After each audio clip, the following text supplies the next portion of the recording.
అపోస్తలుడైన పౌలు ఎఫెసీయులకు రాసిన పత్రికలో 4:29 చక్కని వాగ్దాటి కలిగిన వాడు ఏమన్నాడంటే, భక్తులతో, పరిశుద్ధులతో, ప్రజలందరితో ఎలా ఉండాలి మనందరమని తనను కూడా కలుపుకొని ఈ మాటలు చెప్తున్నాడు. ఎలా ఉండాలి, ఎలా ఉంటే ప్రజలకు దేవుని ప్రేమ అర్థమైద్ది. చూస్తే 29వ వచనంలో వినివారికి మేలు కలుగునట్లు. ఏం కలగాలి వినేవాళ్లకు? ఇప్పుడు వింటున్నారా? ఇక్కడ కూర్చున్నవాళ్ళు అందరు వింటున్నారా? వినేవాళ్లకు మేలు కలగడానికే దేవుడు కూర్చోబెట్టాడు. వినువారికి బయట నుంచి వింటున్నా కానీ వినువారికి మేలు కలుగునట్లు అవసరమును బట్టి, అనవసరంగా మాట్లాడకూడదు, అవసరమును బట్టి క్షేమాభివృద్ధికరమైన, అది కూడా క్షేమాభివృద్ధి ఉండాలి దాంట్లో, క్షేమాభివృద్ధికరమైన అనుకూల వచనమే పలుకుడి కానీ దుర్భాష ఏదైనాను మీ నోట రానేయకుడి. అనుకూల వచనం అంటే మనుషులకు అనుకూల వచనం అని అక్కడ కాదు, దేవుడు అనుగ్రహించినటువంటి అనుకూల వచనం. దేవుడు అనుగ్రహించిన అనుకూల వచనాన్ని మేలు కలగడానికి మాట్లాడాలి. దుర్భాష ఏదైనా కానీ మాట్లాడకూడదు. అవసరం బట్టి క్షేమాభివృద్ధికరమైనటువంటి అనుకూల వచనం, అవసరం బట్టి అనుకూల వచనాలు మాట్లాడాలి. అన్నెసరీ టాకింగ్ అంటారు చూడండి, అవసరం లేదు, సందర్భం లేకుండా నిలబెడితే అలా ప్రేలాపనలు ఉంటాయి చూడండి. ఇప్పుడు ఏం చేయాలా? వస్తున్నాయి, ఏం చేయాలా? ఒక వ్యక్తి ప్రేరేపించబడి ఇంకో వ్యక్తిని, ఇక ఆ మాటలు చెప్పమాకు, ఆ మాటలు మాట్లాడమాకు, దాని వలన మేలు లేదు, దాని వలన ప్రయోజనం లేదని ఏం చేయాలా? ఖండించాలి. అనుకూల వచనములు, వినువారికి మేలు కలిగే మాటలు. ఏ మాటలు అవి? అనుకూల వచనములు వినువారికి మేలు కలిగినట్లుగా మాట్లాడాలి కదా. సందర్భాన్ని బట్టి క్షేమాభివృద్ధికరమైన అనుకూల వచనాలు. ఏ మాటలు అవి? ఏ మాటలు? మేలుకరమైన మాటలే, అనుకూల వచనాలే. దుర్భాష కానటువంటి మాటలు ఏ మాటలు? దేవుని మాటలు. అది దాని గురించి దూరం ఆలోచన చేయ అవసరం లేదు. దుర్భాష కానటువంటి అనుకూల వచనములు వినివాళ్ళకి మేలు కలగాలి. అది ఆ మేలు వాళ్ళకి అప్పటికి అర్థం కాకపోయినా తర్వాత అర్థమైనా కానీ ఎదుటి వాళ్ళకి మేలు కలగడానికి మనం మాట్లాడాలి. ఎవరికి అనుకూలమైన వచనాలు అవి? దేవుడు అనుగ్రహించిన, దేవుడికి అనుకూలమైన, మనకు క్షేమాభివృద్ధి కలిగించేవి, మనకు మేలు కలిగించేవి. ఒక్కొక్కసారి దేవునికి అనుకూలమైన వచనాలు మనకు కష్టమేయచ్చు. మీకు అర్థమైంది నేను చెప్పింది? దేవునికి అనుకూలమైన, మనకు మేలు కలిగించే, మనకు క్షేమాభివృద్ధికరమైనటువంటి వచనాలు, మాటలు వినేవారికి ఏం కలగొచ్చు? ఒక్కొక్కసారి బాధ కలగొచ్చు. అనుకూలమైన వచనాలు చెప్తే బాధ కలిగి ఒక భక్తుడిని చంపారు. చెప్పండి, చనిపోయిన భక్తుడు ఎవరు? స్తెఫనును చంపారు, చంపేశారు. తన మాటలు, ఎవరి మాటలు అవి? దుర్భాష ఉన్న దాంట్లో, స్తెఫను మాట్లాడిన మాటల్లో దుర్భాష లేదు. వాళ్లకు అనుకూలమైన, దేవునికి అనుకూలమైన వచనాలు వాళ్ళకు కూడా అవి అనుకూలమే. సందర్భాన్ని బట్టి, అవసరాన్ని బట్టి, అంటే అవసరాన్ని బట్టి, సందర్భాన్ని బట్టి అనే కన్నా వద్దులే, అవసరాన్ని బట్టి వాళ్ళకి క్షేమాభివృద్ధి కలగజేసే మాటలు చెప్తే వాళ్ళకి ఎట్లా ఉన్నాయంటే బాధగా ఉన్నాయి. దుర్భాష కాదు, ముష్కరులారా అన్నాడు. ఏమన్నాడు? ముష్కరులారా అన్నాడు అనమాట. తెలుసా? వాళ్ళని గద్దించాడు. అది వాళ్ళ క్షేమం అని వాళ్ళకి అర్థం కాలేదు. ఇక ఏముంది, మమ్మల్ని తిట్టేస్తున్నాడు, మొదలుపెట్టాడని చెప్పేసి పుట్టు పురాణం అంటారు చూడు, మొదలుపెట్టి తీసుకొచ్చి యేసు వారి దగ్గర తీసుకొచ్చాడు. పాత నిబంధన దగ్గర నుంచి మొదలుపెట్టి చూడు. అంత చక్కని వాగ్దాటి కలిగి, దేవుని యొక్క వాగ్దాటి కలిగి, దేవుని యొక్క ఆత్మపూర్ణుడై చక్కని దేవుని స్వరమిస్తే, ఆ మాట వెల్లడి చేస్తే రాళ్ళు తీసుకుని కొట్టి మరీ చంపారు స్టెఫన్. వాళ్ళకి అర్థం కాల. మాకెక్కడ అనుకూలంగా చెప్పాడని వాళ్ళ వాద. కానీ దేవుడికి అనుకూలమైన, వాళ్ళ క్షేమం కలిగించే మాటలు అవసరాన్ని బట్టి మాట్లాడిచ్చాడు. వాళ్ళు వినలా. అయినా బ్రతికినంతకాలం కూడా వినువారికి ఏం కలగాలి? మేలు కలిగే మాటలు అవసరమును బట్టి మాట్లాడాలి. దుర్భాష ఉండకూడదు. మళ్ళా అనుకూల వచనము పలకాలి. అనుకూలం అనగానే నాకు అనుకూలం, మనకు అనుకూలం అని కాదు. అక్కడ చాలా జాగ్రత్తగా ఉండాలి. అనుకూల వచనాలు అంటే దేవుని మాటలే. చూడండి, దేవుని మాటల వల్ల ఎంతమంది క్షేమం కలిగిందో. ఆ మాటలకు పలకాలంటే అవి మనలో ఉండాలి.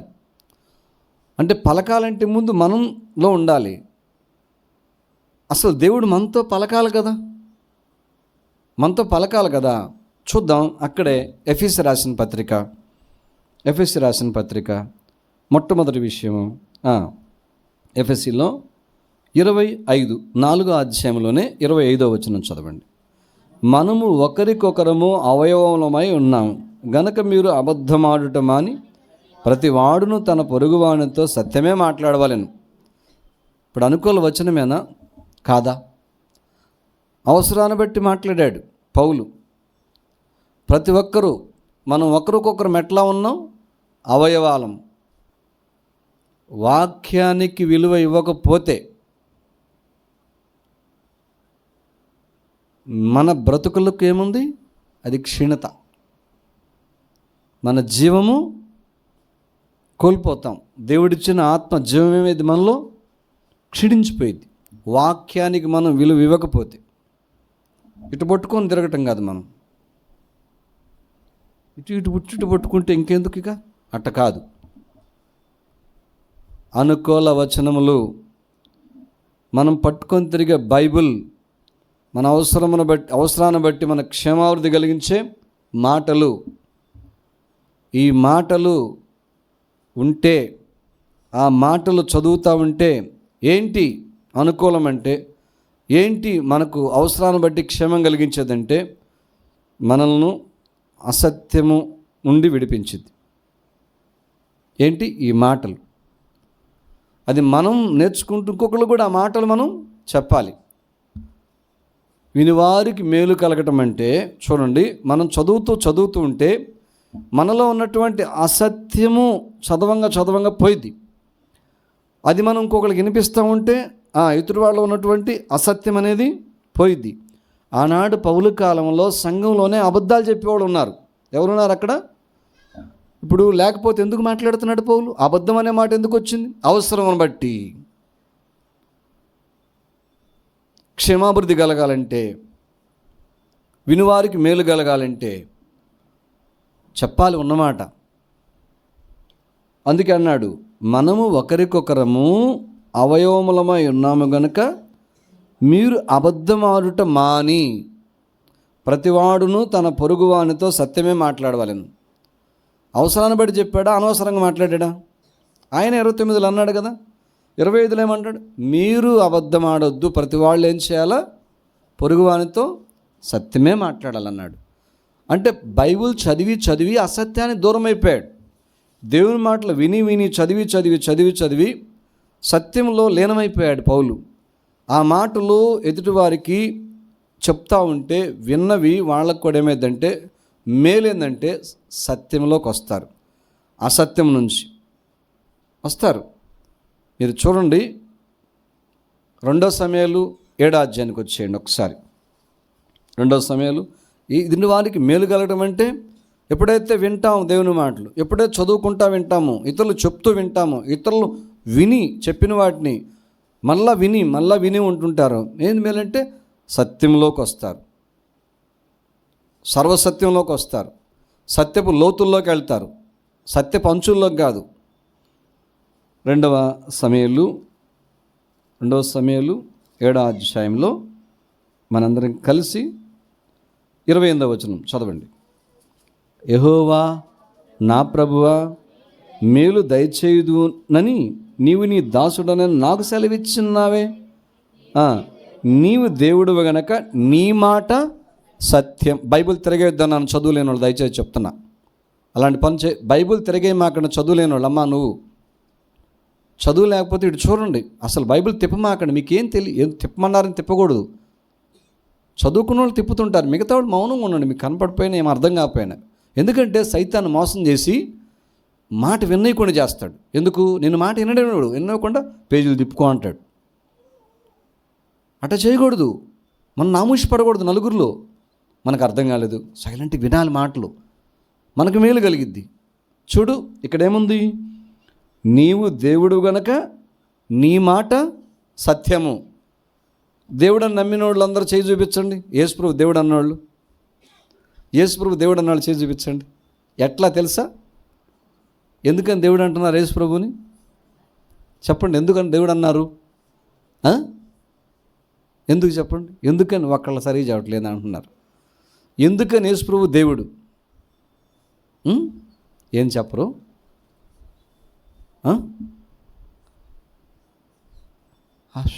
అంటారు ఏంది? సరే చెప్పండి, ఎందుకన్నారు దేవుడు అని ఇప్పుడు మీరు? ఎంతసేపా? ఎన్ని మాటలు ఉండి ఒక్క మాట కూడా రావట్లేదు మీకు? నువ్వు కూడా చెబుతావు సత్యం. రక్షకుడు, జీవమున్నవాడు, మన పాపాల మీద వేసుకొని చనిపోయి సమాజపడి తిరిగి లేచిన వాడు, ఇలాంటి వాళ్ళు ప్రపంచం లేరు. ఈయన దేవుడు, బలవంతుడైన దేవుడు. యెషయా గ్రంథకర్త అంటున్నాడు, ఎలాంటి దేవుడు? ఏం దేవుడు? మన దేవుడు దేవుడు. దేవుడిని నమ్మిన తర్వాత నీవు దేవుడు అని చెప్తూ దావీదు అంటున్నాడు, నీ మాట సత్యం. ఎందుకంటే నీవు దేవుడు గనక. మరి మనిషి అయితే చెప్పండి, ఇప్పుడు మనిషి అయితే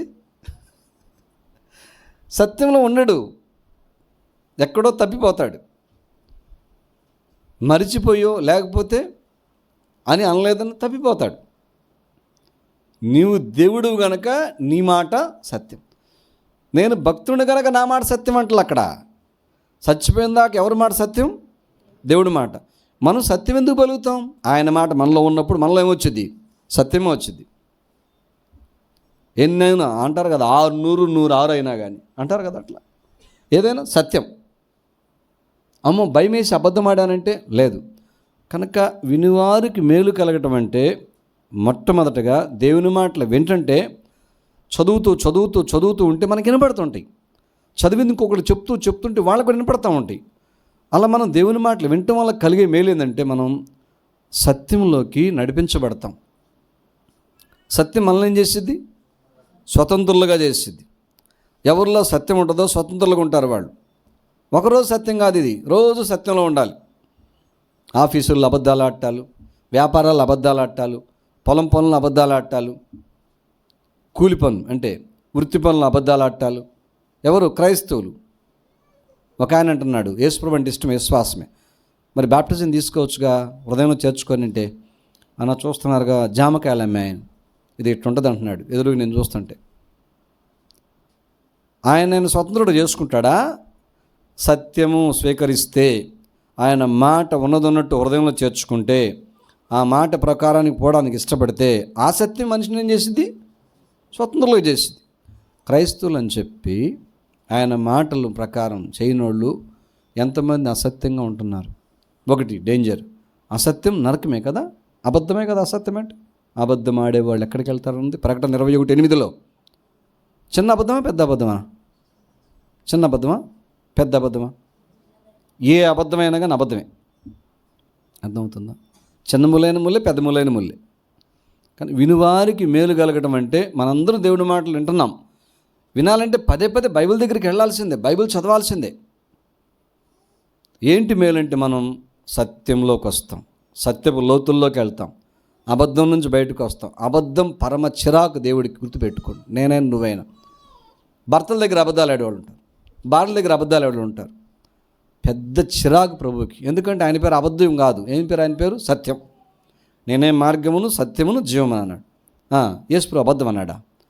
గతంలో మనం అబద్ధమునకు జనకుడు, పెద్దవాడు, అబద్ధానికి పెట్టింది పేరు ఎవరు? అపవాది. చూడు, అబద్ధికుని మాట విన్నారు అవ్వాదం. ఎక్కడికి వెళ్ళారు? తినకుండా ఫలాలు తిని చెట్టు చాటుకి వెళ్ళారు. స్వతంత్రులు అయ్యారు వాళ్ళు. అప్పుడు దాక్కున్నారంటే ఇది స్వతంత్రులు కాదు వాళ్ళు. సత్యం మీద స్వతంత్రులు చేసింది, సత్యం తప్పిపోయారు. ఎందుకు? వినుటకు మేలు కలిగే మాటలు వినకుండా సైతాన్ మాట విన్నారు. ఒక్కొక్కసారి మనం ఏం చేస్తామంటే నాలుక హానికరమైన మాటలు పలుకుచుండగా అబద్ధికుడు ఏం చేస్తాడు? చెవి ఒగ్గుతాడని సామెతల్లో ఉంది. కొన్ని మనకు చెప్పే మాటలన్నీ సత్యాలు ఉండవు. కొంతమంది కొన్ని కల్పితాలు ఉంటాయి, మనం వినకూడదు. వినకూడదు. 2 సమయాల్లో నేను బహుశా 13వ అధ్యాయం అనుకుంటా, అయ్యా నీ కొడుకులందరూ చచ్చిపోయారు, నువ్వు వార్త వచ్చింది. ఎవరికి? దావీదుకి. అబ్షాలోము ఏం చేశాడు? చంపేశాడు అందరినీ. కాదు, ఒక అతను అంటాడు, కాదు, అమ్నోను ఒక్కడే చచ్చిపోయాడు అంటాడు. మిగతా కుమారులందరూ ఉన్నారంటాడు. అమ్నోను ఒక్కడే చచ్చిపోతాడు. కానీ ఫస్ట్ కబురు ఎట్టొచ్చి తెలుసా? నీ కొడుకులందరూ ఏమయ్యారు? చచ్చిపోయారు. ఎవరు చంపారు? అబ్షాలోము. ఎట్లుంటుంది అప్పుడు ఆయనకి, దావీదుకి? ఏం వార్తది? అబద్ధం ఉంది దాంట్లో. సరిగా ఆలకించాలా, సరిగా అర్థం కాల. అట్లా ఉంటుంది లోకంలో కూడా. ఎంత అంటే అంత అంటారు. మనం ఏం చేయకూడదు, దాన్ని తీసుకోకూడదు. మీడియాలో కూడా కదా, యూట్యూబ్ ఛానల్స్ ఉన్నాయి. తమ్మునేలు ఒకటి పెడతారు, ఇంకోటి చూపిస్తారు. అవునా కాదా? భలే చేస్తారు. అంటే వాళ్ళకు ఒక లోక ఆకర్షణ. ఒకటి పెడతారు టైట్, అది పేరు, ఇంకొకటి చూపిస్తారు. అక్కడ దానికి సంబంధించిందే ఉండదు. తెలుసా? అది అబద్ధం కదా. కనుక ఈ లోకంలో వార్తలు కాదు, బైబిల్ మాటలు. వినువారికి మేలు కలిగే మాటలు ఏం చేస్తాయంటే, అంటే దేవుని మాటలు మనం చూస్తా, చదువుతా, వింటా ఉంటే, రోజు చదివే బైబిలే కదా, అయినా చదవాలి. మనం అబద్ధానికి దూరం అవుతాం. మనలో ఉన్నది మనకు దూరం అయిపోద్ది. ఎవరన్నా వస్తున్న అబద్ధ విషయాలు మనకు దూరం చేస్తాడు. వాటిని సత్యం చాలా స్వతంత్రంగా చేసేది, గుర్తుపెట్టుకు. ఫ్రీడమ్గా ఉంటాం సత్యంతో ఉంటే. బాధలో నాకు అదేం కాదు. కొంతమంది భార్యల దగ్గర డబ్బులు దాచిపెడతారు, భర్తల దగ్గర డబ్బులు దాచిపెడతారు. దాచిపెట్టి ఎంత టెన్షన్, ఎంత ఇరుకు వాళ్లకు, ఎంత సమస్యలు తెలిస్తే ఊరుకుంటాడా? లాక్కొని నేను నమ్ముతాడు. అప్పుడిక కొంతమంది క్రైస్తవులు ప్రార్థనలకు వెళ్ళి వాళ్ళు అడ చేయొచ్చా? అమ్మో, భర్త తాగితే బావుడు చేస్తే ఎట్లా కుదిరిద్ది? కుదరదు. నువ్వే. సత్యం అంటే యేసు ప్రభు కాదు. అట్లా చేయకూడదు. దైవ జ్ఞానంతో పోవాలి, వివేకంతో పోవాలి. కనుక వినువారికి మేలు కలగటం అంటే ఏం కలిగింది? మొదట ఏముంటుంది? మనం సత్యంలోకి నడిపించబడతాం, అబద్ధం నుంచి. రెండోది, వినువారికి మేలు కలగాల అంటే దేవుడి మాటలు వింటేనే మేలు, ఇంకోటి వింటే కాదు. ఆ మాటలు, ఈ మాటలు, ముసలం మాటలు, ముచ్చట్లు అంటాడు పౌలు తిమోతితో. ముసలము ముచ్చట్లు ఏమంటాడు? తీసేయి, ముసలం ముచ్చట్లు పెట్టుకోవద్దు అంటాడు. ముసలం ముచ్చట్లు అంటే ఏంటి అవి? ఎవరా ముసలమ్మ? చెప్పండి, ఎవరా ముసలమ్మ? సాతానే ముసలమ్మ. ముసలమ్మ అంటే సీనియర్లా జూనియర్లా? సీనియర్లు కదా. సాతాన్ ఎవరు? ముసలమ్మ, పెద్ద ముసలమ్మ అనమాట. అందుకే ముసలమ్మ ముచ్చట్లు అంటే సైతాన్ ముచ్చట్లు అవి వద్దంటాడు. అవి చిన్నవాళ్ళలో కూడా ఉంటాయి, మధ్య వయసు వాళ్ళు ఉంటాయి, పెద్దవాళ్ళు ఉంటాయి. అడిజోలు బాగకూడదు. మొదలు పెడితే ఏమన్నా విషయం ఎటు పోతుంది అనుకో, ఇక జాలి లాపాపు అని చెప్పేసి వెళ్ళిపోవటమే, ఇంకో ఉన్న విషయం చెప్పుకోవటమే. కనుక మొదట వినివారికి మేలు కలిగేది దేవుని మాటలు వింటుంటే. ఏంటి ఆ మేలు అంటే? మనం సత్యంలోకి నడిపించబడతాం, బాగుంటుంది. రెండవది చూడండి, అదే సమయాలు. కనుక వినాలి దేవుడి మాటలు, మనం పదే వినాలి. నేను వినాలి, నువ్వు వినాలి, పదే పదే వినపడుతుండాలి మనకి. ఎఫ్ఎస్సి 4:26 చదవండి. ఎఫ్ఎస్సి 4:26 చదవండి. కోపపడుడి గాని పాపము చేయకుడి, సూర్యుడు అస్తమించే వరకు మీ కోపము నిలిచి ఉండకూడదు. భార్యలారా భర్తలారా అని, నా భార్య నా భర్త అనుకున్నారు, ఒకళ్ళకొకళ్ళు అనుకో, ఎట్లుంటుంది? కోపపడమన్నాడు కానీ కోపపట్టమంటే ఎట్టబడితే కోపపడటం కాదు, మూర్ఖంగా. కోపపడుడు కానీ, నేనైనా నువ్వైనా కోపపడుడు కానీ ఏం చేయొద్దన్నాడు అంటే కోపంలో పాపం కూడా చేస్తారు. ఎట్లా చెప్పు? కోపంలో పాపం అంటే ఏంది చెప్తావా? బూతులు నువ్వు చెబుతావా? నువ్వు బాగా చెబుతావా? నువ్వు చెప్తావా? నాకు ఇప్పుడే అంటావా? అనగానే ఏమవుతుంది? ఇశ్రీ తప్పాళ్ళ పడిన భార్య ఎత్తే, భర్తలు ఎత్తే చెప్పులు కూడా పడుతున్నాయి. అమ్మో, ఓ నాయను, కోపపడ్డాడు తెలుసా? సాత్వికుడు, మిక్కిలి సాత్వికుడు అంటే ఎవరాయన? మోషే. మళ్ళీ అదే మోషే గురించి ఉంది, మిక్కిలి కోపపడ్డాడంట. దుర్మార్గుడు అనలా దేవుడు, సాత్వికుడు అంటున్నాడు. అదేంటి? అవసరాన్ని బట్టి ఎట్టపడ్డాడు తెలుసా? మిక్కిలి కోపపడ్డాడు, అవసరాన్ని బట్టి, పాపం చేయలే. చూస్తారన్నమాట. ఒకసారి చూడండి, ఒకసారి అది మనం చూద్దాము. ఎక్కడంటే సంఖ్యాకాండానికి వచ్చాడు. సంఖ్యాకాండము దయచేసి గమనించండి. సంఖ్యాకాండంలో సంఖ్యాకాండమేనా? సంఖ్యాకాండం చూడండి ఒకసారి. సంఖ్యాకాండం 18వ అధ్యాయానికి రండి. 18ఏనా? కాదు, నాదే పొరపాటు. 16వ అధ్యాయం 16-15 అందరం చదువుదాం. సంఖ్యాకాండం 16-15 చదవండి. అందుకు మోషే మిక్కిలి నిదానించిందా? కోపించి ఏమన్నాడు? నీవు వారి నైవేద్యమును లక్ష్య పెట్టకము, ఒక్క గాడిదనైనను వారి యొద్ద నేను తీసుకొనలేదు, వారిలో ఎవరికి నేను హాని చేయలేదని యెహోవా. అంత రోషం, అంత హుందాతనం ఉండాలి చెప్పాలంటే, కోప్పడాలంటే. కోపం వచ్చేసింది. దేవునిని బాధ పెట్టారు, దేవుణ్ణి గాయపెట్టారు. తన దాసుడికి కోపం వచ్చేసింది. ఎట్లాంటి కోపం వచ్చిందంట? మిక్కిలి కోపం. దేవుడు అన్నాడు, ఏయ్ నోర్మయ్, నేను నీ గురించి సాక్ష్యం ఇచ్చింది తప్పైద్ది, వద్దో ఆపేసేయి అన్నాడా? అనలేదు. మిక్కిలి సాత్వికుడు అంట మోషే. అదే మోషే గురించి ఏం రాసి పెట్టుంది? మిక్కిలి కోపించాడు కానీ పాపం చేశాడా? మనం ఏం చేస్తాం? 2 చేసి పడేస్తాం. ఏమని? ఇందా సిస్టర్ అంది, కోపంతో ఏం చేస్తారంట? పాపం చేయటువంటి బూతులు తిడతారు, లేకపోతే బూట్లు వేస్తారా? బూతులు తిట్టి బూట్లు వేస్తారు మీద, చెప్పులు వేస్తారా? లేకపోతే తాళ్ళు ఇసిరేస్తారు ఆడవాళ్ళు అయితే. ఇంకేమైనా నేస్తుంటారా? మగవాళ్ళు ఆడవాళ్ళు వేసుకుంటా కూర్చుంటారు. అట్లా కోపం మళ్ళీ ఏమంటున్నాడు? ఎప్పుడు దాకా? సూర్యుడు అస్తమించింది. భయం నిజంగా పరిశుద్ధాత్ముడు పనిచేస్తుంటే బలహీనులమే. దేవుడు పని చేయకుండా పక్కకు పోడు. నేను పనిచేస్తున్నా చూడు, నీ పనితనం చూడని చూపిస్తాడు. నాతో నువ్వు కలలో చూడని చెప్పేసి మన లోపల ఏం చేస్తాడంటే బాగా మర్దన చేస్తాడు. మనం చేసి క్షమించి ప్రభు అనిపిస్తాడు. చాలు, లేట్ చేసామని టూరుకోనో అంటాడు దేవుడు. తెలుసా? కోపపడమన్నాడు కానీ ఏం చేయొద్దు, పాపం చేయొద్దన్నాడు. ఇంకా దేవుడి మాటలు వింటూ ఉంటే మనకేం పోయిద్ది? మనకు కలిగే మేలేంది? అది పెద్ద దరిద్రమే. చూడు, దానివల్ల నష్టమా లాభమా ఏంటి? కీర్తనలు 37 రండి ఒకసారి. కీర్తనలు 37. వినివారికి మేలు కలుగుతాయి. దేవుని మాటలు వింటే మనంలో అసత్యం వెళ్ళిపోయిద్ది, సత్యమే మాట్లాడుతుంటాం. రెండోది, మనలో కోపము దూరమైపోయిద్ది. కోపపడవచ్చు, పాపం లేని కోపపడాలి. ఎప్పుడు? ఎందుకు పడాలి? దేవుడు కోపపడ్డాడు, భక్తుడు కోపపడ్డాడు. ఎందుకు? దైవ కార్యముల కొరకు. స్కూల్లో టీచర్ కూడా కోపపడతాడు. ఎందుకు? పాపం చేయడానికైతే కాకూడదు. అది నేనైనా నువ్వైనా. చూడండి, ఇప్పుడు ఎన్నో అధ్యాయం అనుకున్నాం? కీర్తనలు 37 అధ్యాయంలో ఒకసారి మనం 8వ వచనం చదవండి. కోపము మానము, ఆగ్రహము విడిచిపెట్టము, వ్యసన పడకము, అది కీడుకే కారణం. అది జాగ్రత్తగా ఉండాలి.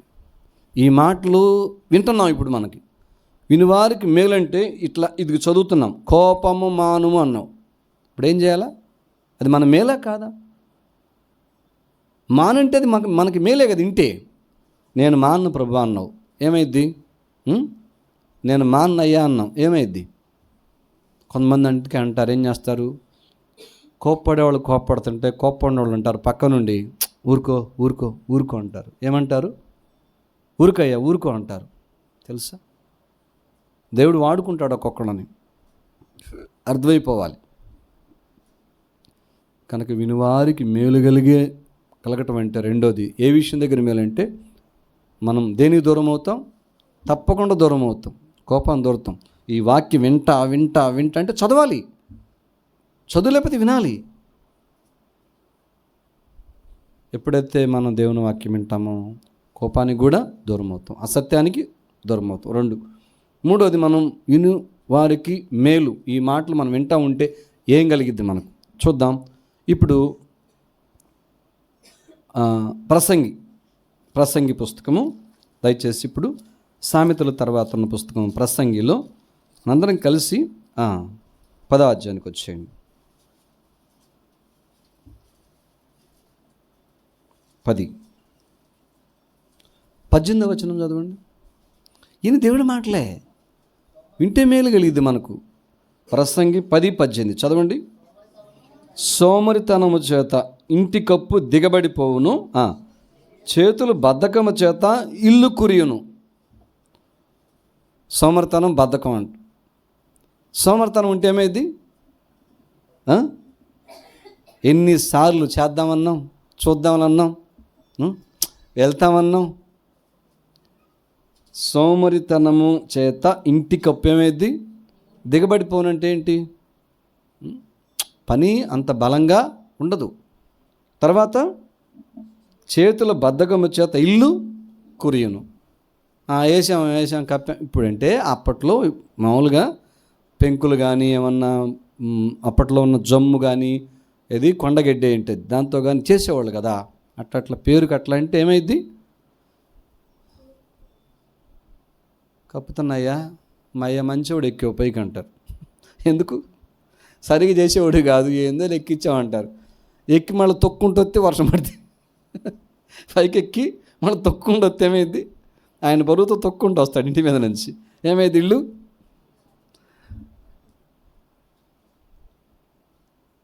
చదివినప్పుడు మనకు అనిపించాలి, సోమరితనము మనలో ఉంటుందా? ఉండదు. చూడండి, సామెతలు 19వ అధ్యాయం చూడండి ఒకసారి. సామెతలు 19వ అధ్యాయాన్ని కూడా చూడండి. మనం వింటుంటే దేవుని మాటలు సోమరితనం పోయిద్ది. వాక్యం గుర్తొచ్చింది. నువ్వు పడక మీద పడుకో, దేవుడి మాటలు విను, గుర్తెచ్చుకో, దెబ్బమ్మడి లెగుస్తావు మనసు మీద నుంచి. నువ్వు ఉండవు, నిలబడలేవు. అట్లా నేనేనంతే.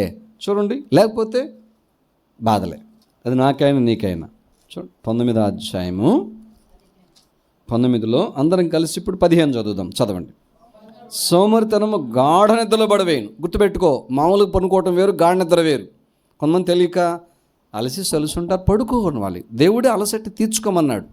కానీ ఆ మాట అన్నాడు, కానీ వాళ్ళకి పని పెట్టాడు దేవుడు. కానీ ఆయన నోటి నుంచి అంటే అబద్ధం ఆడలే. ఆయన ఏమన్నాడు? అలసట, విశ్రాంతి, భోజనం తీర్చుకోండి. తినటానికి కూడా టైం లేదు వాళ్ళకు, తీర్చుకోండి అన్నాడు. అలసట, రోగులు ఉన్నారు, బాధలు ఉంటాయి, మందు మాకులు వేసుకుంటుంటారు. ఏం చేస్తారు? కొంతమందికి ఏం చేస్తారు, మందులు వేసుకోగానే కొంచెం తిని మందులు వేసుకుంటే కొంచెం అలసినట్టు, లేకపోతే ఎటన్నా పోయేస్తే అలసినట్టు ఉంటుంది అనుకో, లెగుస్తారు. కానీ ఇక్కడే ఉంది సోమరితనం. అక్కడ తీసుకెళ్ళింది గాఢ నిద్ర. ఇక చూడు, ఫోన్ చెవు పక్కన ఉండదు, పెద్ద సౌండ్ ఫోన్. అది ఏం ఫోన్? అది ఇప్పుడు ఉంది కదా, పెద్ద సౌండ్ వచ్చే ఫోన్. ఏంది? ఏం సౌండ్ అది? ఏం ఫోన్ ఇప్పుడు మన దగ్గర ఉంది? ఇది అడితే మోటో అంటుందన్నమాట.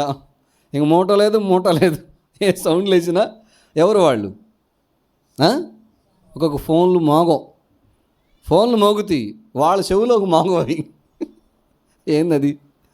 దగ్గరే ఉంటాయి. మళ్ళా అర్ధరాత్రి అయినా ఫోన్ వస్తే ఏం చేయాలి? లెగవాలి. తెల్లవారుజాము మంచి నిద్ర పట్టింది, అందుకే లేవలేకపోయాను, 12 దాకా ప్రార్థన చేసుకున్న వాళ్ళు ఎంత వినపడుతుంది? ఎంతకి నీకు వినపడుతుందా? వినపడుతుంది, మరి ఎత్తలేదు, నిద్ర మీద వినపడలా. ఆ మోత ఎందుకు పెట్టా? వినపడటానికి. గాఢ నిద్ర ఏం తీసుకెళ్ళిద్ది? నిద్రపోవాలి, ప్రభు ఇచ్చిన నిద్ర అది. గాఢ నిద్ర అనేది ఏంది? సోమర్తనం గాఢ నిద్రలో తీసుకెళ్ళిద్ది. నువ్వు అలవాటు పడ్డావంటే ఓ ఓ ఓ ఇక తెల్లారిందంటే ఒక్కోసారి ఇక బ్రష్ తీసుకోవాలేమో సాయంకాలం పూట 5ంటికి 6ంటికి. ఉండారట ఇటు ఎవరన్నా ఉన్నారా? భోంచేసి పడుకొని 5-6ంటికి లేచి బ్రష్ కాదు, అట్లా లేచి మళ్ళీ బాత్రూమ్కి వెళ్ళొచ్చి మళ్ళీ పడుకొని సాయంత్రం 5ంటికి లేచి వాళ్ళు ఉన్నారా? ఇంకా మొహం కడలేదండి రాత్రిపూటకి. ఉన్నారా? ఎంతమంది ఉన్నారు అట్లా? తర్వాత వచ్చి దాంట్లో భాగం మళ్ళీ సోమరివాడు అంతటా ఆగిపోతాడా? పస్తు పడి ఉంటాడు, గుర్తుపెట్టు. రీజనబుల్గా దేవుడు చెప్పినట్టుగా పడుకుంటాడు, లెగుస్తాడు. ఇక అంతే. భక్సింగ్ గారు కూడా పడుకుంటాడు, నిద్రపోతాడు, లెగుస్తాడు. పక్కన ఆయన కన్నా కూడా ముందే లెగుస్తాడు, రెడీ అయిపోతుంటాడు. ఏంది? ఒక చోటకి చాలా దూరానికి కొంత దూరం బురద ప్యాంట్ పైకి పట్టుకొని నడిచి అట్లా మరి ఎప్పుడు 2ంటికి ఏదో, నాకు కరెక్ట్ తెలియదు, క్షమించండి, 2-3 గంటలకు పడుకున్నాడు. మళ్ళీ మధ్యలోనూ పడుకున్నాడు మధ్యరాత్రికి. మళ్ళీ ఉదయకాలం మళ్ళీ యథావిధిగా లెగుస్తున్నాడు, ఆయన చర్యలు ఆయన చేసుకుంటూ ఉన్నాడు అనమాట.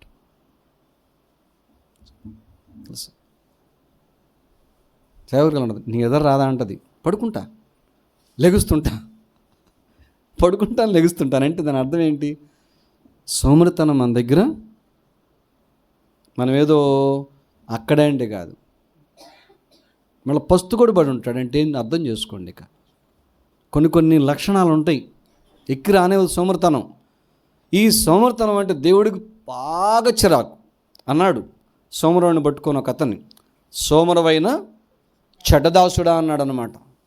సోమరివాడు అనలా, సోమరువైన చెడ్డదాసుడా. ఎంత బాధేసింది. ఇప్పుడు చెప్పండి, ఈ మాటలు ఏంటి ఏమైద్ది? ఈ మాటలతో మాట్లాడుతున్నాడు బైబిల్ స్టడీలో, సంఘ ప్రార్థనలో, ఆదివారం కుటుంబ ప్రార్థనలో దేవుడు మాట్లాడుతున్నాడు. బైబిల్ తీస్తే ఇవన్నీ ఉన్నాయి, కనపడుతున్నాయి. అప్పుడు ఏమైద్ది? ఈ మాటలు వినివారికి మేలు కలిగే మాటల వల్ల ఏం పోయిద్ది? ఇప్పుడు ఇక్కడ ఏం పోయిద్ది? సోమరతనం. చండాలం. ఎంత దేవుడు చెప్తున్నా నేను వింటలేదు, ప్రభు క్షమించి తీసేను, ఆయన తీసే, నేను తీస్తానయ్యా, నువ్వు రెడీగా నిలబడి అక్కడ ఎదురుగంటాడు. 3వది, వినివారికి మేలు కలగటం అంటే సోమరతనం తీసేయడానికి దేవుని మాటలు ఉన్నాయి.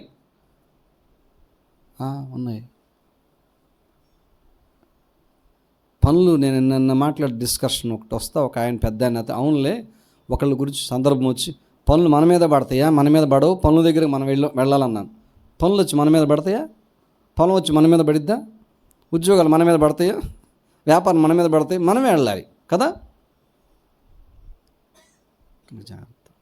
వినివారికి మేలు కలిగించే అవసరం పెట్టున్నటువంటి దుర్భాష కానీ మరి అనుకూల వచనములు అంటే దేవుడు వాక్యము. దేవుడు మాట్లాడుతున్నప్పుడు ఏమైద్ది? సోమరతనం కూడా పోయిద్ది. వినాలి. వింటమంటే వినువారికి మేలు అంటే ఏంటి? తీసుకుని ఆలకించి దాని ప్రకారం చేయటం, అది మేలు కదా. వింటమంటే ఇది ఇక్కడ పెట్టుకుని నాకు వినపడింది, నేను చెప్పాడు అన్న వాక్యం బైబిల్ స్టడీలో 4 పాయింట్లు 5 పాయింట్లు నీకు అయిపోయిందంటాం కాదు.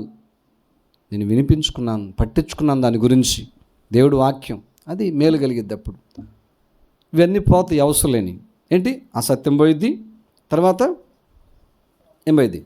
కోపం పోయిద్ది, తర్వాత సోమరితనం పోయిద్ది. 4వది చూడండి, చాలా అవసరం, ఇది చాలా అవసరం. ఇది పర్లేదు ఇప్పుడు దాకా విన్నాను, బుద్ధి చెప్పానా తీసేసుకుంటున్నాను.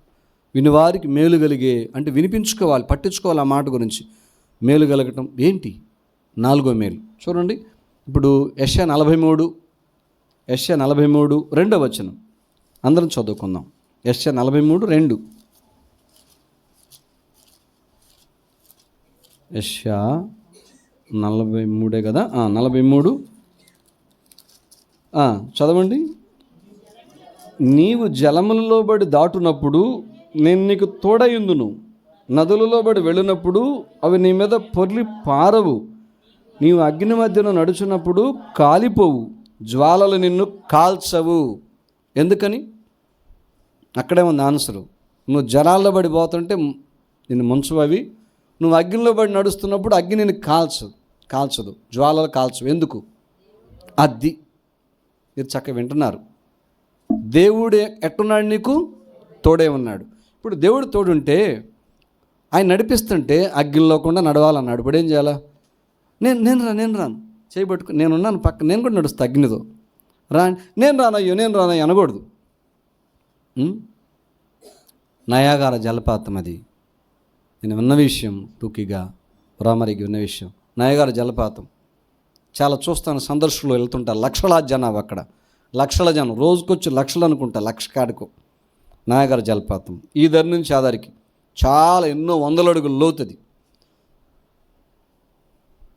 ఒక తాడు కట్టుకొని ఒక అతను ఈ దరి నుంచి ఆ దరికి వెళ్తున్నాడు. ఈ దరి నుంచి ఆ దరికి వెళ్తుంటే ఆ దరికి వెళ్ళి మళ్ళీ ఇద్దరికి వస్తుంటే చూస్తానికి ఏం చేస్తున్నారు? వెళ్తున్నారు. అది వింత కదా. అసలు ఎట్లా అసలు అంత ఎత్తుల హైట్లో జలపాతం పైన అసలు పడిపోడు. అట్లా అటు వెళ్ళాడు, మళ్ళీ వచ్చాడు.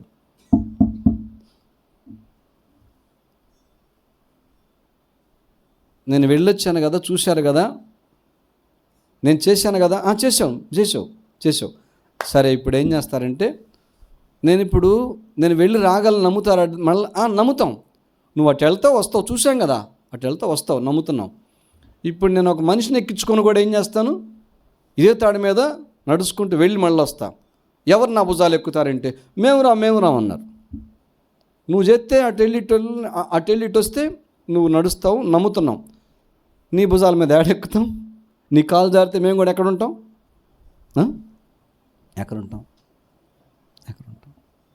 అట్టుంటుంది. దేవుడు మనం రమ్మంటే ఆయన తోడు ఉంటాను రా అంటే మేము రాం. మంటలైతే రాం, విందుకైతే వస్తాం. మంటలకు రాం, జలపాతాలు మేము రాం. దేనికి వస్తావు? నా అడుగు జాడల్లో నడవాలంటాడు. వస్తుంటాయి. అగ్నిలోబడి వెళ్ళాలి, నదుల్లోబడి వెళ్ళాలి. దేవుడు ఉన్నాడు, కాలలేదు, ముంచలేదని మనం చెప్తాం. సంఘం, సమాజం, లోకం కూడా చూసిద్ది. అంతేగాని ప్రభువా నీళ్లు తీసేసేయి, ప్రభువా నిప్పులు తీసేసేయి అన్నారు వాళ్ళు. శద్రకు, మేషకు, అబేద్నెగో నిద్రపోమా, నేను కూడా నిద్రపోవాలి, ఇంటికి అడుగుచ్చు. లేదు నువ్వు చెప్తే నేను పోతానా? పని ఉన్నా నిద్రే, పని లేకపోయిన నిద్రే. అట్లా చేయకూడదు. ముగ్గురు అన్నారా? నిప్పులు నెబుకద్నెజరు నిప్పులు అన్నారు. ఏమన్నా అలా ఏమన్నారు? మా దేవుడు రక్షించుటకు సమర్థుడు. ఒకవేళ రక్షించకపోయినా మేము మాత్రం నీ మాటను వేసుకో నిప్పుల్లో వేసి పడేశారు. గన మంటలు, వేడంతల అగ్ని, కోపం వచ్చింది రాజుకి. వేసిన వాళ్ళు కాలిపోయారు, కానీ వాళ్ళు వేయబడ్డోళ్ళు మాత్రం భక్తులు కాలిపోలే. వెంట్రుకలు కాళ్ళ, వస్త్రాలు కాళ్ళ బయటికి తీశారు, పరీక్ష చేశారు, బాగానే ఉన్నారు. ఎట్లా? వాళ్ళకి తోడు ఎవరున్నారు? వేయించిన రాజు చూశాడు, చూసి ఆశ్చర్యపోయాడు. అరే నేను ముగ్గురిని వేసానే, అగ్నిలో నలుగురు కనబడుతున్నారే, ఎవరు? ఆ రూపం ఎట్లా ఉంది? దూతలాగున్న రూపం. ఆ దూత ఎవరు? ఆ దేవదూత ఎవరు? యేసు ప్రభు. వాళ్ళతో సంచరిస్తున్నాడు లోపల. ఉంది కదా, ఎక్కడ ఇద్దరు ముగ్గురు ఉంటే వారి మధ్య, అది పాత నిబంధన అయినా కొత్త నిబంధన అయినా. 4వ వాని రూపం, వాళ్ళని కాపాడిన రూపం, యేసు రూపం. ఎందుకు? వాళ్ళు అగ్నిలో పడి వెళ్తున్నా, వాళ్ళ అమ్మట యేసు ప్రభు ఉన్నాడు. మనమైతే ఏం చేస్తాం? నేను రాను, నేను చేయను, నా వల్ల కాదు, ఈ బాధ నేను తట్టు వెంటనే ఆప్షన్ వేరేది పెట్టుకోవాలి, ఏదో ఒకటి చూడాలా మనకొద్ది. ఇది అది కాదు. దీన్ని బట్టి ఏమర్థమవుతుంది? వినువారికి మేలు కలగటం. దేన్ని బట్టి? ఈ మాట మనం వింటున్నప్పుడు మనం ఉపద్రవాల్లో నిలబడతాం. అది దేంట్లో? ఉపద్రవాలంటే వచ్చాయి విపత్కరమైన పరిస్థితులు. అది అంటే కష్టాలకు కష్టం తోడు. మరి అంతే కదా. నీళ్ళలో పడి అంట, నిప్పుల్లో పడి అంట. నీళ్ళలో పడి అగ్నిలో పడి పోవటం ఒకటంటే, రెండోది ఎందుకు మళ్ళీ చెప్పు? నాన్న బాధ ఏంది, మన బాధ ఏంది, ఇంకొకటి బాధ ఏంది, అమ్మ బాధ ఏందంటే ఎట్లా వస్తుంటాయి. అప్పుడు ఏం చెప్పాలా? స్తోత్రములు ప్రభు అని చెప్పాలా, సంతోషించాలి. ఉంచుతాడు దేవుడు. ఏమన్నా ముంచడు. దేవుడు మాట్లాడుతున్నాడు, విను, బైబిల్ పట్టణం ద్వారా. కనుక వినువారికి మేలు కలగటం, దేవుడి మాటలు వినటం వలన ఏంటి మేలంటే, మనకు వచ్చే ఉపద్రవాల్లో ప్రభు ఏం చేస్తాడు, ఆ మాట వింటున్నప్పుడు దాన్ని వినాలి. అంటే అని వినికుల్లో తీసుకెళ్ళిపోవాలి. ఉపద్రవాల్లో నువ్వు తీసుకెళ్ళబడుతున్నప్పుడు ముందుకి నీకు కొంచెం కూడా దెబ్బ తగలదు, నీకేం కాదు, నాకేం కాదు, ప్రభు తోడుంటాడు. అలా నడిచే వాళ్ళకు, దేవుడితోటి ఇష్టపడే వాళ్ళకు అది సాక్ష్యం, అది దీవెన, ఆనందం, తృప్తిగా ఉంటుంది అన్నమాట. మరి చివరితో కూడా చూద్దాం. వినువారికి మేలు కలిగే విషయాలు, ఉపద్రవాల్లో కాపాడబడతారు. 5వది, వినువారికి ఏంటి మేలు. చూడండి, ఇవన్నీ బైబిల్ మాటలు వింటుంటే ఇవి మనం చూసుకొని, ఓహో ఇలానని మనం వాటిని ఇష్టపడాలి, అప్పుడు మేలు. చివరిది అపోస్తలుల కార్యం. చూడండి, అపోస్తలుల కార్యానికి వచ్చేయండి. అపోస్తలుల కార్యములు అపోస్తలుల కార్యం రండి ఒకసారి. అపోస్తలుల కార్యములలో అందరం కలిసి 17వ అధ్యాయానికి రండి. 17వ అధ్యాయం 32వ వచనం చదవండి. 32 అందరూ. మృతుల పునరుద్ధానమును గురించి వారు వినినప్పుడు కొందరు అపహాస్యం చేసి విన్నారు. వాళ్ళు మృతుల పునరుద్ధానం అంటే ఏంది, మామూలు విషయం కాదు. చనిపోయి సమాజబడి తిరిగి లేచాడు యేసుప్రభు అంటే నువ్వు కూడా ప్రభుని నమ్మితే నువ్వు కూడా చనిపోయిన సమాజబడి తిరిగి లేకబడతావు, పరలోకం వస్తావు, పరలోకం చేరతావు. ఇది దాని విషయం. పౌలు చెప్తున్నాడు. మృతుల పునరుద్ధానం అనగానే కొంతమంది ఏం చేశారంట, పౌల్ని అపహాస్యం చేశారు. విన్నారు కానీ అపహాస్యం చేయటాన్ని చెప్పాల దేవుడి మాట పౌలు ద్వారా. ఆ తర్వాత మరికొందరు దీని గురించి నువ్వు చెప్పున్నది ఇంకొకసారి విందుమని చెప్పు. ఇంకొకసారి వింటారంట. ఇంకోసారి చెప్తాను దేవుడు చెప్పాడు అక్కడే ఉన్నా అన్నాడా? ఎంత వీళ్ళు దర్జాగా మాట్లాడు. ఇంకోసారి వింటావు నువ్వు చెప్పింది. కొంతమంది అంటారు, రక్షణ పొందు, యేసుప్రభువు నమ్ముకో, హృదయం ప్రభుకి ఇవ్వండి, ఈసారి చూద్దాంలే. ఇవన్నీ చెప్పండి అంటారే, బడాయి మేళాలు ఇవన్నీ ఏమి ఉండదు అక్కడ. ఎప్పుడు అనకూడదు ఇంకొకసారి చూద్దామని అనకూడదు. దేవుడు నీకు అవసరం అని చెప్పిన వాడు ఇంకోసారి ఎందుకంటారు అసలు? అట్లా వినివారికి మేలుకు దూరం. కానీ వాళ్ళలా కాదు. కొంతమంది ఏం చేస్తారు చూడండి అక్కడ 34 చదవండి. అయితే కొందరు మనుషులు అతని హత్తుకొని విశ్వసించిరి. వారిలో అరేయోపగేతుడైన దేనుసియు, దమరి అని ఒక స్త్రీయు, వీరితో కూడా మరికొందరు నుండిరి. పరమ సంతోషం పౌలుకి. పౌలు మాటలు విని హత్తుకొని, దేవుడి మాటలే, దేవుని మీద విశ్వాసం ఉంచారు. భక్తుని దాసుని హత్తుకొని దేవుని మీద విశ్వాసం ఉంచారు. చూడు ఎంత ప్రతిష్టమైనటువంటి జీవితం వాళ్ళది. చక్కవాళ్ళ పేర్లు ఉన్నాయి, కొందరు అని చెప్పేసి. ఇప్పుడు చెప్పండి, వినువారికి మేలు కలగటం అంటే ఏంటి? ఏం మేలు? 5వ మేలు. బాగా గుర్తుపెట్టుకో. నువ్వు దేవుని మాట పదే వింటా ఉంటే నీలో విశ్వాసం పెంపారిద్ది. విశ్వాసం లేకపోతే విశ్వాసం వచ్చింది. విశ్వాసం కలిగిన వాళ్ళు దేవుని మాట వింటా ఉంటే ఏమైంది అక్క క్షణమేక? విశ్వాసం ఉన్నవాళ్ళకి ఇంకా వింటా ఉంటే ఏమైంది? విశ్వాసం పెరుగుతూ ఉంటుంది. మన పొలాలు, తోటలు, అవి ఇవి, ఇంట్లో వస్తువులు, ధనాలు, బిల్డింగ్లు అన్నీ పెరగాలి. విశ్వాసం మాత్రం పెరగకపోతే ఏంది ఉపయోగం? విశ్వాసం పెరిగిద్ది దేవుని మాటలు వింటా ఉన్నారు. మా విశ్వాసం వృద్ధి చేయమన్నారు యేసుప్రభు శిష్యులు, తెలుసు. కనుక వినువారి కలిగే మేలు విశ్వాసంలో వృద్ధి పొందటం.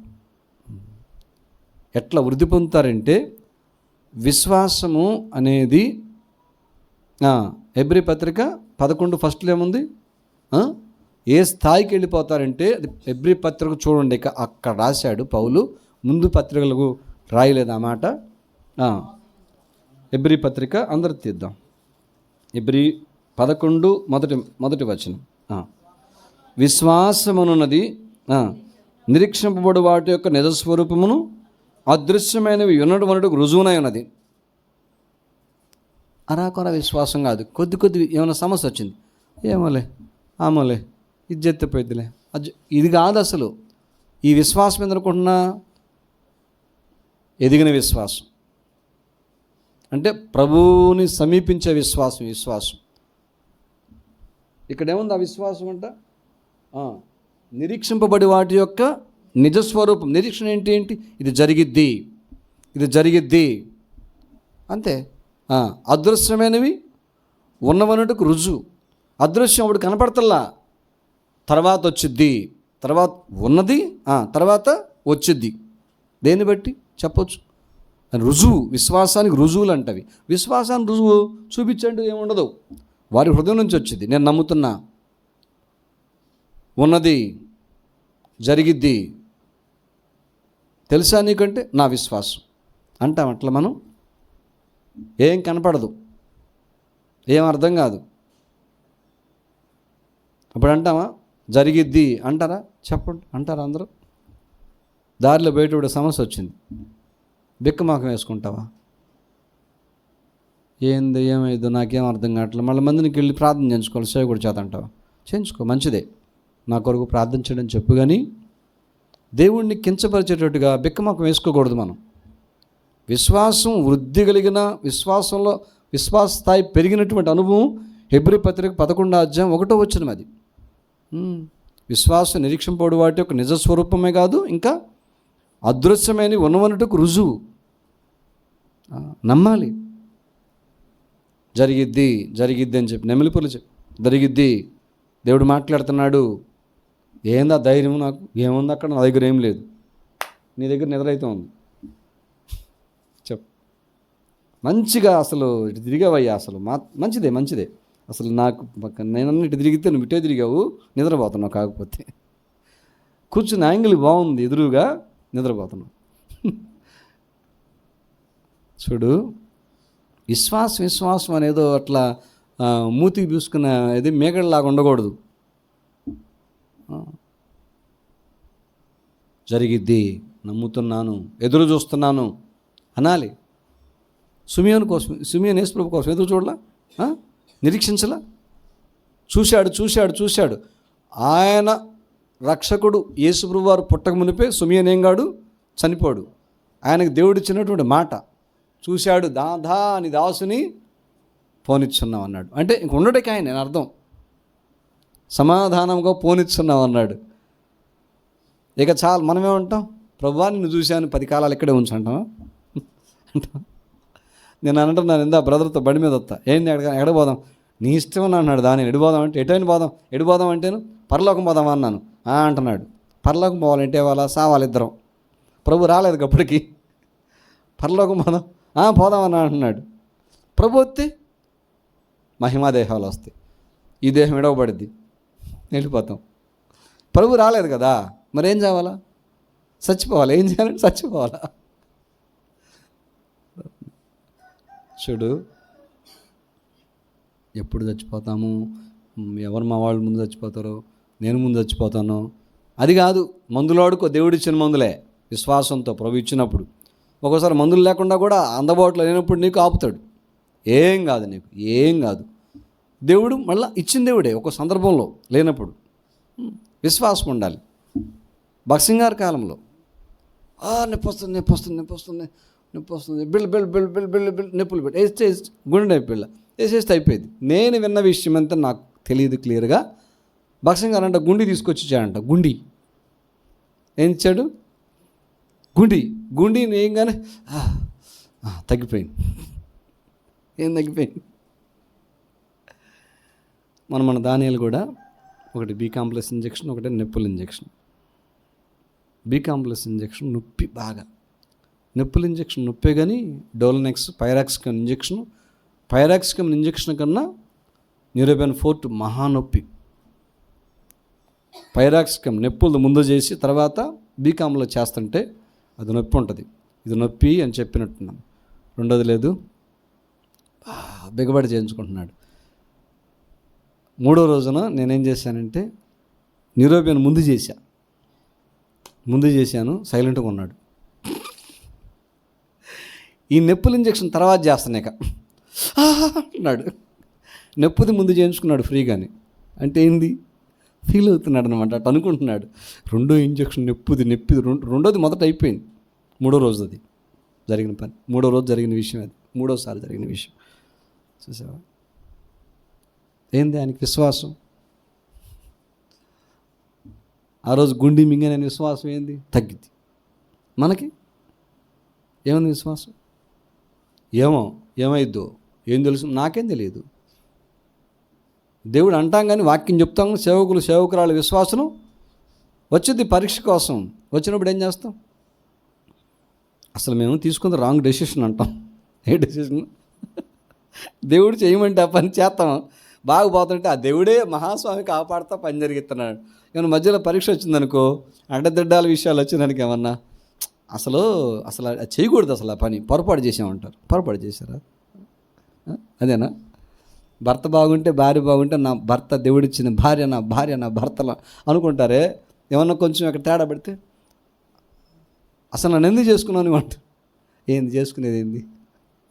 దేవుడు పెళ్లి చేస్తే నన్ను ఎందుకు ఏం మాటలు అనొచ్చా? చూసావా? విశ్వాసం. దేవుడు చెప్తున్నాడు, చేస్తాడు. మొత్తం పోయినట్టే ఉంటుంది, అందరు నవ్వినట్టే ఉంటుంది అని అయినా ఏం చెప్పాలా? ప్రభు చేస్తాడు, ప్రభు చూసుకుంటాడు. ఎందుకు నీకు అంత విశ్వాసం నీకు బాగా బలంగా ఉంది అదనమాట. 5 విషయాలు చెప్తారా? మనం ఇక ప్రార్థనలోకి వెళ్తాము. దేవుడు అనుకూలమైన మాటలు మనకు మాట్లాడతాడు. అనుకూలమైన మాటలు మనం ఇతరులతో కూడా మాట్లాడాలి. వారికి సందర్భాన్ని బట్టి మనం మాట్లాడాలి. అనుకూలమైన మాటలు అవి మనం వినాలి. దేవుడి దగ్గర దేవుడి మాటలు ఇంకొకరికి వినిపించాలి.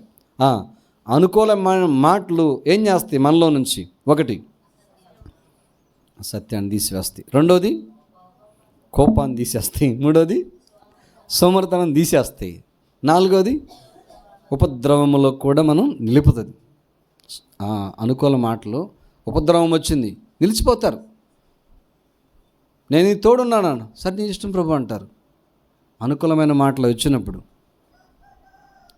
5, దేవుని అనుకూలమైన మాటలు మనం వింటుంటే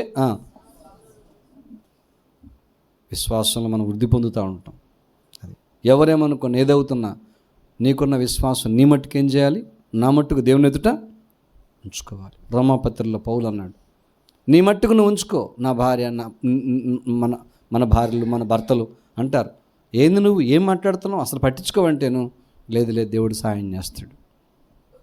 కనుక మనం ఈ 5 అనుభవాలు దైవికంగా ఉండి మనం నడుచుకుంటూ దేవుని సాక్షిగా ఇతరులను దేవుడు చూపించడానికి, మనం ఆధ్యాత్మికంగా వృద్ధిలోకి అందటానికి మనకు అనుకూలమైన దేవుని మాటలు మనం ఏం చేయాలి? దేవుని మాటలు చెప్పు. ఏం చేయాలా? వినాలి, తర్వాత పలకాలి. అట్టి అనుభవం మనకు ఉండాలని ప్రభు మాట్లాడుతున్నాడు.